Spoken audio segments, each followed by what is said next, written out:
Nakasalalay ang kapalaran ng Grammy-winning rapper sa resulta ng kanyang high-profile na murder-for-hire case. Bago pa humarap sa hurado, nagbabala na ang abogado niya na nilabag ang kanyang mga karapatan dahil sa isang matalinong kagamitan. Ito ang Inside the Crime mula sa Law and Crime. At Krimen, ako si Elizabeth Milner.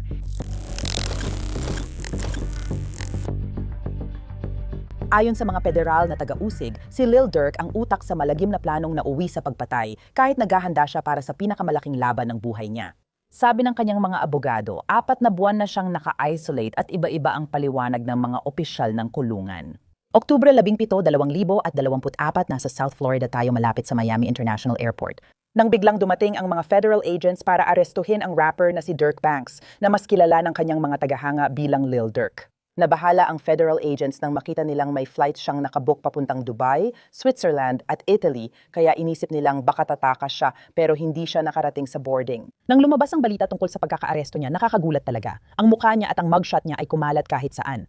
Headline, Grammy Award-winning rapper inakusahan bilang utak ng murder-for-hire laban sa karibal. May ilang detalye na alam na ng iba kaya narito ang maikling background para makapagsimula tayo. Noong 2020, binaril sa labas ng nightclub sa Atlanta si King Von, matalik na kaibigan ni Durk, matapos ang away nila ng rapper Quando Rondo.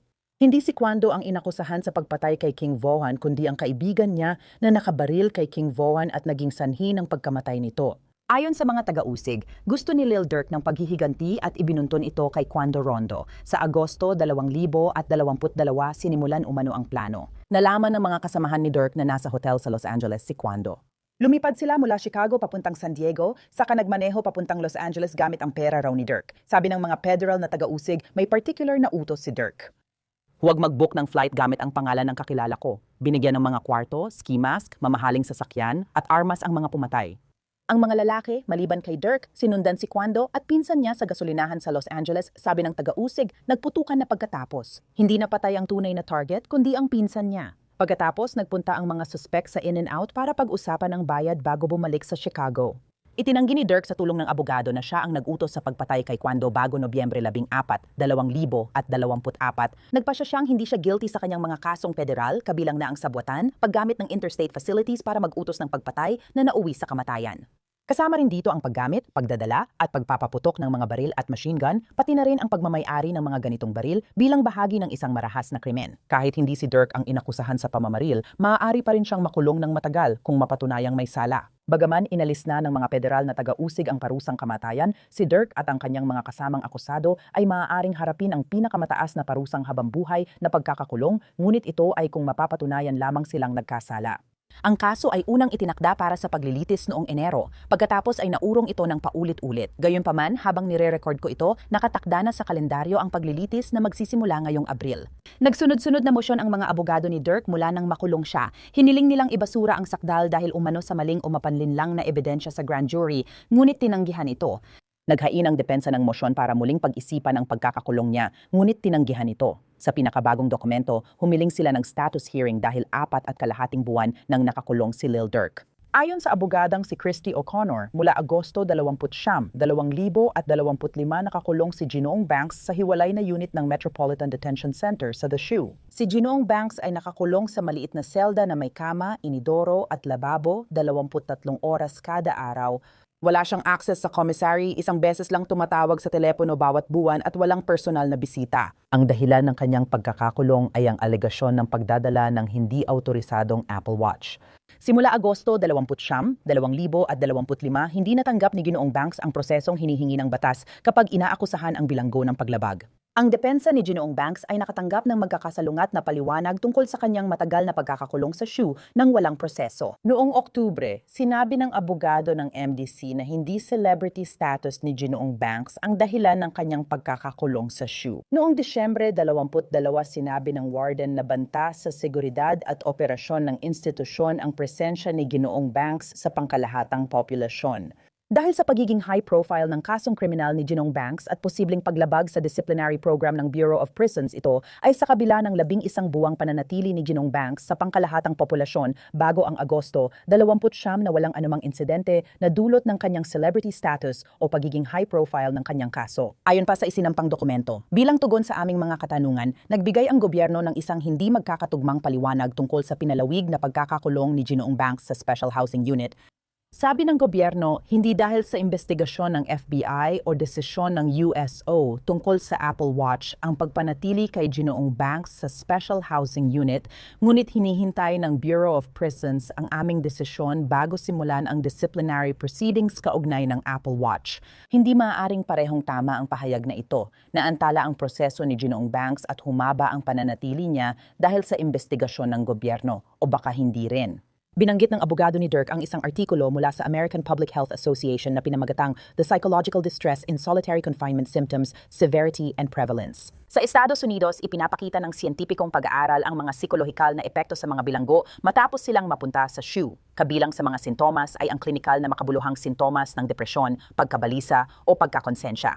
Hindi pantay na mataas ang bilang ng mga seryosong sakit sa pag-iisip at mga kilos ng pananakit sa sarili, pati na rin ang panlipunang pag-iisa, pagkawala ng pagkakakilanlan at labis na pagiging sensitibo sa pandama. Dahil sa mga halimbawang ito, nababahala ang depensa ni Dirk na mailagay siya sa solitary confinement dahil baka labag ito sa ikawalong amyenda na nagbabawal sa malupit at kakaibang parusa. May pagdinig sa usaping ito sa Enero 7, kasama natin ngayon sa Inside the Crime si Criminal Defense Attorney Safa Robinson Ferreira. 4.5 buwan ay mahaba para sa solitary confinement.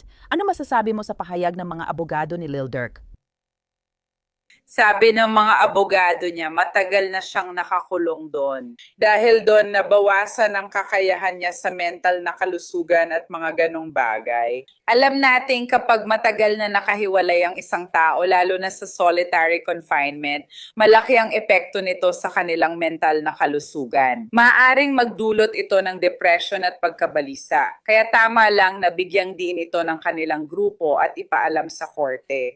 Ang dahilan kung bakit nila ito inilalapit sa korte, sa tingin ko, ay dahil may hindi pagkakatugma sa kung ano ang ipinapaabot ng kulungan or sa tingin ko ay MDC na maaring dulot ito ng paglabag sa paggamit ng Apple Watch o dahil sa kanyang pagiging isang sikat na tao sa loob ng institusyon. At nakuha ng kanyang mga abogado ang parehong paliwanag kung bakit siya matagal nang nasa solitaryo at hindi rin malinaw kung gaano pa siya katagal mananatili doon. At kung nagkaroon na ng tamang mga administratibong proseso para sa kanya upang tuluyan na siyang mapalaya mula sa kalagayang iyon? At may bahagi ba sa'yo na iniisip na ito ay parusa dahil sa kanyang pagiging sikat? O talagang naniniwala ka ba doon? Posibleng dahil sa Apple Watch kaya siya nasa kulungan? Sa tingin ko, kung Apple Watch lang ang usapan, baka iyon ang dahilan ng pagkakakulong niya at ituring na kontrabando. Pero sa huli, gaano ba talaga siya katagal dapat manatili doon? Minsan 30 araw lang, minsan iba pa. Meron pang ibang mga mekanismo na ginagamit ng mga institusyon ng kulungan para mabawasan or magkaroon ng pananagutan at responsibilidad. Kapag ang isang tao ay lumabag sa kanilang code of conduct at mga bagay na gano'n. Kaya sa tingin ko 4 na buwan, kung tungkol lang ito sa isang Apple Watch, ay talagang sobra na. Sa tingin ko, ang isa pang aspeto nito ay isa siyang celebrity at hindi lang iyon, isa rin siyang natatanging individual. Sa puntong sinasabing may kaugnayan siya sa isang gang or sinasabing konektado siya sa gang. Kaya kapag nakakakita ka ng mga individual or kliyente na tulad niya sa mga institusyon, mas maingat sila sa kung saan sila ilalagay at minsan kailangan nilang ilayo sila sa ibang mga tao. Kaya hindi malinaw ang totoong dahilan kung bakit, pero alam natin na binigyang diin ng kanyang mga abogado ang mga bagay na sinabi sa kanila. Ngayon, pananagutan na ng Bureau of Prisons o MDC na magpaliwanag kung bakit. Matagal nang nakakulong si Ginong Durk o Lil Durk. At nalaman natin na ang paglilitis kay Dirk ay nakatakdang magsimula sa Abril. Laging may posibilidad na maurong na naman ito pero titingnan natin, pero dapat ay magsimula ito sa Abril. Gaano kahirap para sa kliyente maghanda sa paglilitis kung matagal siyang nakakulong? Binanggit din ng kanyang abogado ang iyong punto noong una naming tanong tungkol sa kung gaano kalaki ang pinsalang psikolohikal. Talagang maaaring mangyari iyon sa mga bilanggo na nasa solitary confinement lalo na kung matagal silang nandoon. Mahirap talaga. Bilang depensa, mas gusto at masaya kami kapag nahahanda namin ang kaso kasama ang kliyenteng hindi nakakulong. Kapag dumadalaw sila sa opisina at sabay naming pinapanood ang mga footage at nakakausap ang mga investigador, mas madali naming naipagtatanggol ang kaso. Minsan mahirap din sa usaping lohistika ang magdala ng ilang bagay sa pasilidad. May sariling patakaran ang mga kulungan tungkol sa mga pwedeng ipasok at ilabas. Minsan nagdadala ako ng computer at may mga bagay na pwedeng iwan, kopyahin, or i-print. Nagiging sobrang matrabaho at mas mahirap talagang talakayin ang mga bagay na ito kasama ang aming kliyente kumpara kung siya ay nasa labas ng kulungan, lalo na kaya sa kanya. Ang pagiging sa special housing unit ay dagdag na hamon kasi kailangan din naming harapin ang epekto nito sa kanya at sa kanyang pag-iisip. At ang alam din natin at malinaw na malinaw ay kailangan may kakayahan ng isang tao na makilahok sa kanyang depensa at dapat ay mental na kaya niyang gawin yon. Kung may kakulangan sa kakayahan or kompetensya, baka kailangan pa naming suriin yon sa susunod. Sa ngayon, hindi siya lumalaban para sa buhay niya kahit pwede siyang mahatulan ng habambuhay na pagkakakulong kahit hindi siya ang akusadong bumaril. At pag-uusapan pa natin yan mamaya. Pero iniisip ko na habang naghahanda ang depensa para sa paglilitis, marami talagang ebidensya na kailangang suriin at pagdaanan.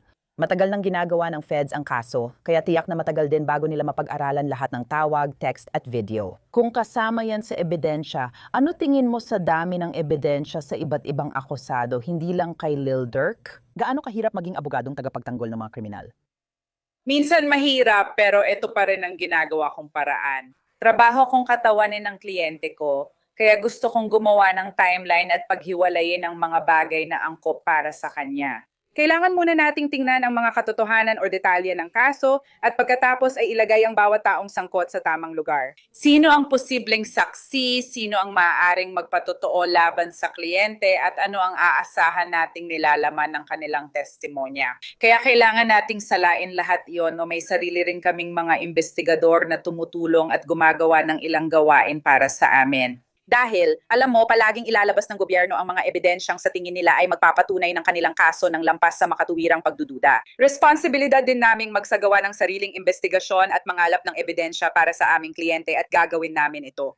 Kaya naman, nabari talagang maging marami, paulit-ulit, nakakapagod at napakarami kapag humaharap sa mga issue ng discovery na ganito. Pero hindi ito isang bagay na hindi kayang hawakan ng magagaling na abogado, hindi ito isang bagay na hindi kayang gawin ng mahusay na mga defense attorney, sa pag-asang makakuha rin ng hatol na not guilty sa paglilitis. Habang tinatalakay ang kaso, alam kong may kanya-kanyang opinyon ang iba tungkol sa pagkakasangkot ni Durk. Hindi siya ang di umano'y bumaril, kundi nag-utos raw ayon sa mga prosecutor. Pero sa palagay mo, Safa, sa tingin mo ba ay ganoon din ang magiging pananaw ng mga hurado? Depende pa rin yan sa mga ebidensya at habang lumalabas ang mga ito, kaya kahit na marami at napakarami ng ebidensya. Ang mahalaga dito ay kailangang maipresenta ng tama ang mga ebidensyang ito sa mismong paglilitis. Kahit na may ebidensya, halimbawa na nakuha sa discovery, hindi ibig sabihin na magagamit agad ito sa paglilitis. Dapat maayos na ihanda ang pundasyon gamit ang tamang saksi. Sa huli, may mga nangyayari sa buhay, may mga bagay na hindi inaasahan. Minsan hindi na available ang mga saksi pagdating ng paglilitis. At madalas namin ginagamit ang mga ganitong pagkakataon para sa aming kapakinabangan. Kung ganun nga ang kaso. Kaya pagdating sa pagtapos at pag-aasikaso ng lahat ng ito, marami talagang kailangang gawin. Pero sigurado akong ang team ni Ginong Durk ay magiging handang-handa para harapin iyon.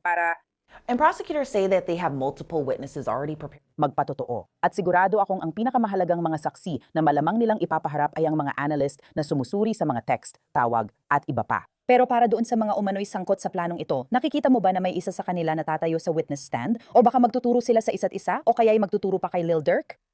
Laging posible yan at laging isa yan sa mga pinaghahandaan namin kapag naghahanda para sa pinakamasama. Alam mo na, lahat ng yon. Maraming co-defendant sa kasong ito, kaya kailangan naming maging mapagmatsyag. Pinipilit ba ng gobyerno na kumbinsihin ang ilan na mag-plea at makipagtulungan bago o habang inihahanda ang kaso para sa paglilitis? Kaya hindi na nakakagulat yon. Sigurado akong nagkaroon na ng mga pag-uusap na yan sa pagitan ng prosekusyon at ng ilang mga abogado ng depensa. Kung handa ang mga kliyente makipagtulungan bilang abogado, kailangang pag-usapan ito kasama sila. Kung mangyari man yon, kahit ayaw namin at ayaw rin nila, sa tingin ko dahil sa kaso at kalikasan nito, posible bang makita kong magpatotoo ang mga co-defendant? malabong mangyari pero depende pa rin sa desisyon nila. Magiging interesante ito dahil malaki ang nakataya. Sa kasong ito, iginiit ng mga piskal noon pa na maging anonymous ang hurado. Sa tingin mo ba kailangan talaga yon dito? Sabi ng mga piskal, nagbanta na raw ang mga taga-suporta ni Dirk sa hukom at prosekusyon.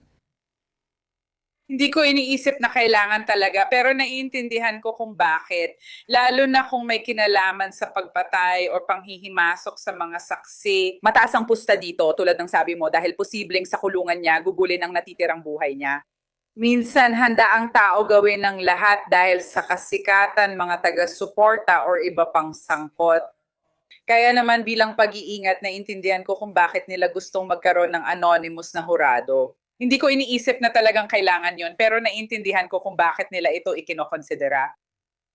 Alam mo, SAFO, ilang beses na nating nakita to. Yung indictment iba sa papel, pero pag trial, parang ibang kaso na. Hindi ito kasing lakas ng nasa indictment. Sa tingin mo ba, sapat ang ebidensya ng prosekusyon para mahatulan base sa alam natin ngayon? Hindi ako sigurado. Sinabi ko yon dahil sa kasong ito wala namang direktang ebidensya or malinaw na patunay, parang puro palatandaan lang or circumstantial evidence. Ito ay bubuin gamit ang analytics no, sa pamamagitan ng ilang pagsusuri. Sino ang titingin dito? Alam mo na kung may mga wire transfer, pagbili ng plane ticket, mga ganong bagay. Mas technical ang katangian na gagamitin nila para patunayang lahat ng ito ay utos ni Lil Durk. Pero kung may tamang saksi at maayos ang pagkakasunod ng gobyerno, mas madaling maintindihan at tanggapin ng hurado. At kung sapat ito para talagang makahatol, ang indictment ay isang piraso lang ng papel, ito ay isang accusation, hindi pa ito isang hatol. Kaya responsibilidad ng gobyerno na patunayan ang bawat elemento ng kaso ng lampas sa makatwirang pagdududa. Magiging interesante itong panoorin dahil magsisimula na ang paglilitis sa ilang buwan. Sa palagay mo ba mahirap magtalaga ng hurado para dito? Si Dirk ay kilalang rapper. Maaring mahirapan silang magtalaga ng hurado kung sa Chicago ito, pero dahil federal na kaso, sa Los Angeles ito nagaganap. Sa palagay mo ba mahirap magtalaga ng hurado? Sa tingin ko, mahirap pa rin magtalaga ng hurado dito dahil sa tagal ng paglilitis. Laging isa yan sa mga salik. Ayaw ng mga tao maging hurado at yung gustong maging hurado, madalas naming inaalis.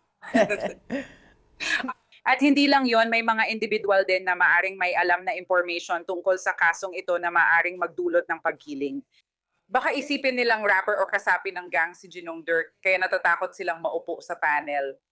Alam mo, marami pang ibang mga salik at tanong na itatanong sa panahon ng Gwadir, kung saan ang mga abogado at ang hukom ay magkakaroon ng pagkakataon na piliin ang mga hurado. Pero sa tingin ko, aabutin talaga ng kaunting panahon bago makabuo ng hurado para sa kasong ito. Siguro hindi kasing tagal ng kaso ni Didi or ng paglilitis kay Didi, pero naniniwala akong aabutin pa rin ng ilang oras bago makarating doon.